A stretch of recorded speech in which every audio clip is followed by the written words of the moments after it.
You were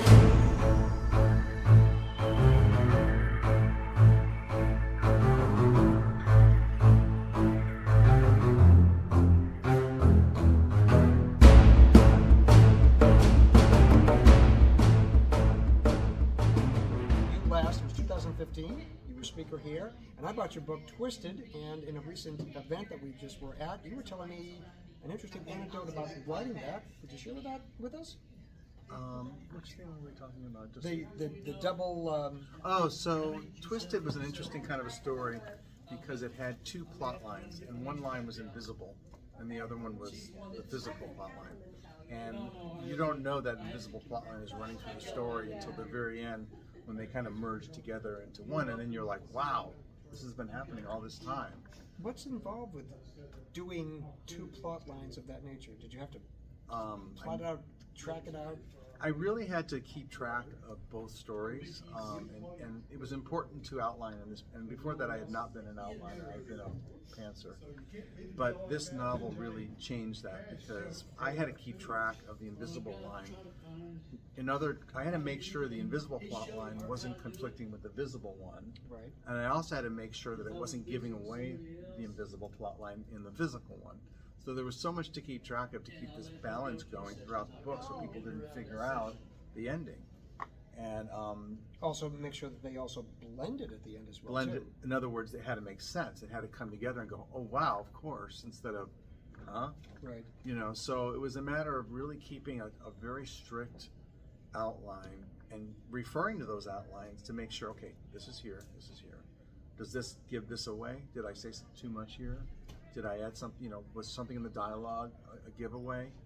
So it was really important to keep a very a strict outline timeline of every event to keep things going in a sense that it all made sense in the end. And that it, you know, it was kind of like what I wanted people to feel like the rug was pulled out from under them. Yes, like, yeah. And a lot of people are like, the responses were, oh my God, I have to go back and read this book a second time so I can see all the clues because they're all there. And that was the invisible plot line. Yeah, I had created clues, but I couldn't give away too many clues. Right. So it was a delicate balance of like, I had to instill clues all along. So when they looked back, they were like, oh yeah. Makes sense. That was happening, that makes sense. That was one of the books that more people than my others said, I gotta go back and read it again now that I know the storyline, because I want to see all the subtle clues. Because it was all in the dialogue. There were things that were said that were hints. That's even tougher. So you can see why an outline was so important, because it's so necessary to create this delicate, very delicate, fragile world that couldn't be out in the open. Yeah. So that did that change your style from pantser to more of a plotter? Yes. After that, I realized how important it is to outline, and I was the one who was like, I'll never outline. I'm always going to be a pantser. It ruins my creativity. But I discovered that when my next book came, What She Doesn't Know, I did the same thing. And my last novel, I did that. Because while outlining is extremely boring, because it's a compressed story, it's not that you don't get to write your pretty words. Right. It's compressed, it's very basic, it looks boring on paper. Outlines look very boring. What I realized was once I had all that in place, I wrote the book and it went so much faster. Wow. Because I had everything in place, I knew what I was doing. It was like when I was pantsing, I spent a lot of time staring at walls and not writing.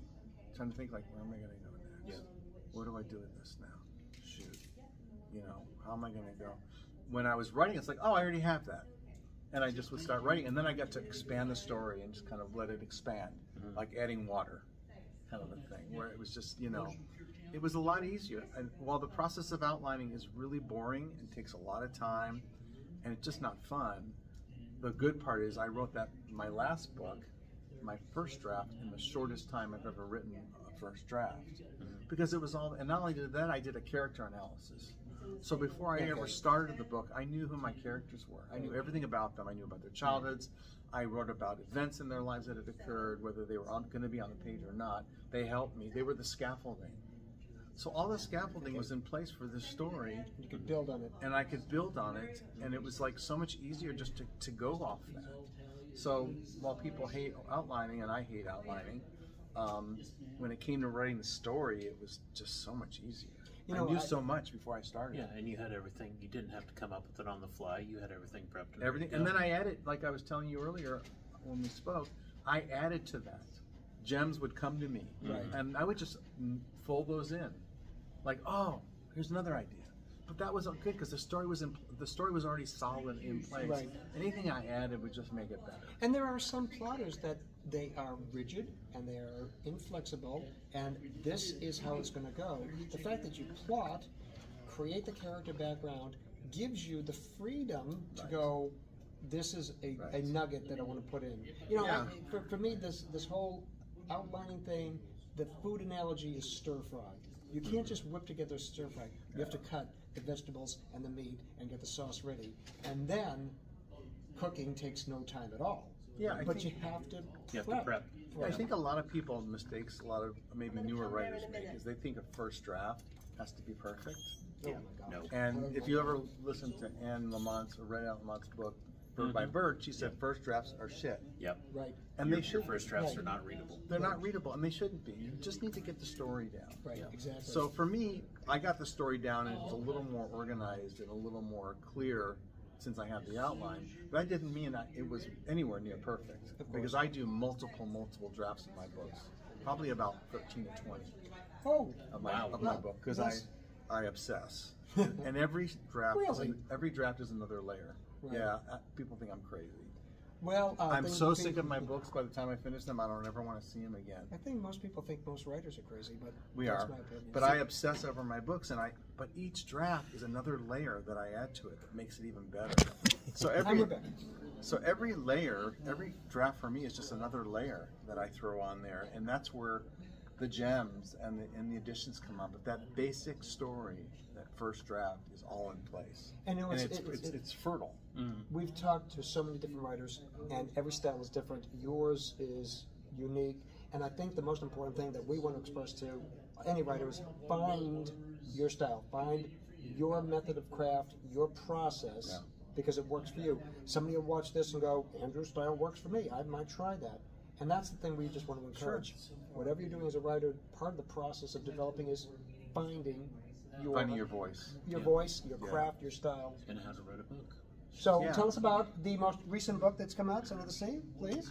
Some of the Sea is a departure from anything I've ever written before. It is it's literary fiction. It's the kind of book I've always wanted to write.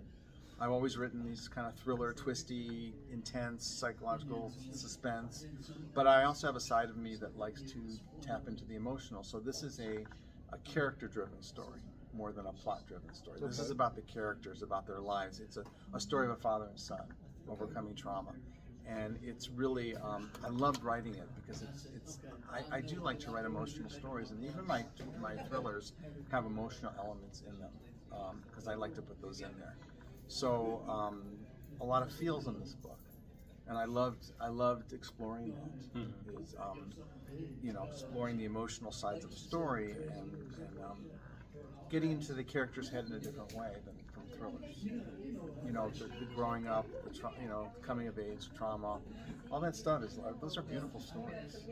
They can be beautiful stories. And your process was still the same, the character development? More character development. More so, because it was character-based. Because it was character-driven, and it's based on trauma and psychological aspects of growing up. I really had to get to know those characters on a much more intimate level. You know, in a thriller, there's not a lot of time to ruminate over characters' backgrounds, lives. You're moving at a much faster pace. Literary fiction, you get to slow down the pace. You get to turn the gears a little more slowly in there, and you get to go more in depth into things. You get to do more explaining. You know, I learned in thrillers is pacing. There's not time to stop to do anything. Everything has to keep moving because that's what the reader wants. This story, they have time to kind of sit back and go into the character's past a little bit and understand a little more. I really loved kind of expanding on my writing and expanding on an emotional level. So even more so character development, because I really had to understand the motivations of my characters because they're going through so much on an emotional level. Does this represent a diversion from the psychological thrillers, or is this a new direction? This is a complete, well, all my books are psychological. So I would call this psychological fiction and not a psychological thriller. Okay. And that the pacing is different. So a psychological thriller, more people who are disturbed and unbalanced, and more intensity and more speed and more things. This definitely deals with psychological issues, but it's a much more slower pace. Right. And I liked slowing things down a little bit. I enjoyed slowing the pace down, taking time to just, much more time to describe settings. Okay. In thrillers, you really can't sit and describe a setting for more than a little bit, right, before you lose the reader. With this, people are expecting that. They want to know what all the. I relied on all the senses. It takes place in San Diego. Okay. And it takes along the beaches. So I wanted to really tap into what was he smelling? What did it smell like at the beach? And the settings What almost was he become seeing? characters themselves. Exactly. And I always feel like my settings are characters in themselves because they take on their own personalities. I mean, I read a passage in my group here about how the setting was a character. There's a passage about he's on the beach and he's thinking about his life and he realizes, coming to a place that doesn't even know your name, but it's comfortable. Wow.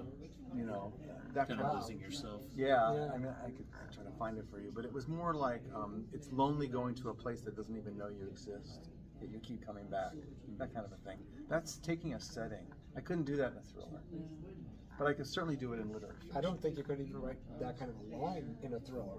That No, kind of a line no. it resonates. No, but that's what the difference is. I think in literary fiction is that you can take the time, and it's expected, and it's like, it's all about. You really have to describe every sense. He smelled the briny air, and it reminded him of his childhood. It's all those connections, those connections that keep happening in a literary fiction that don't necessarily happen in a thriller, because you have more time. This is the longest book I've written. It was 95,000 words. Wow. Whoa. I've never written a book that long, but you can do that in literary fiction. In a thriller, you can't. So what are you going to write next? Yes. I don't know. I don't know. I'm running into health problems, so I don't know how much I'm going to write. I struggled to get through this one. So I wanted to make sure I finished this book. We'll see.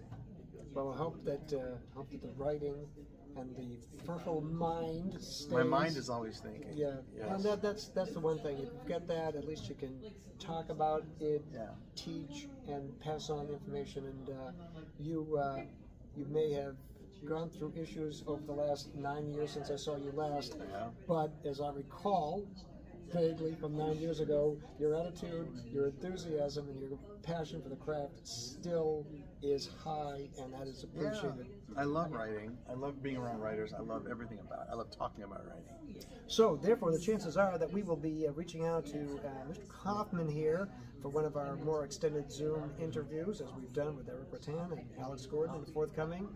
And your previous series was called what? No series.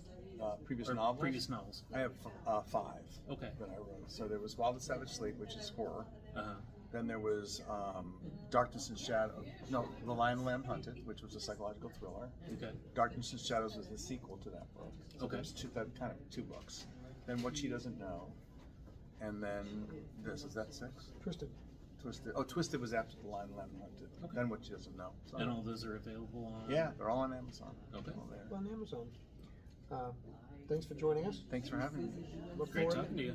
And we're wrapping up the conference, so I think after our final session, Yep. then We there's started it and we're finishing it. Well, good luck to Oh my you goodness, thanks a lot. Appreciate you. on your future podcast. And Thank you, buddy. glad I got to talk to you and meet you guys. Yeah.